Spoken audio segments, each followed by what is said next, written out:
I currently work at Denton Ltd. I've been on the AAT course now about a year and a half or so. I'm currently doing my AAT level 4. Oedden ni wedi dewis llwybr AAT as a apprenticeship fi. Oherwydd oedden ni yn prifysgol ac oedden ni ddim yn hoffi y theori o prifysgol, oedden ni isio experience yn y workforce ac felly oedd o just natural progression i fi mynd ymlaen i wneud hwn. In my opinion, it gives you more hands-on experience, it makes you more employable, it just makes people look at you a different way. It means that you can actually proven that you can put stuff into practice in your work alongside your college work.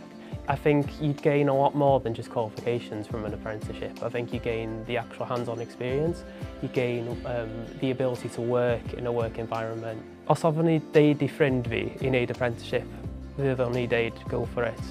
Does na ddim downside I wneud apprenticeship yn fy marn I.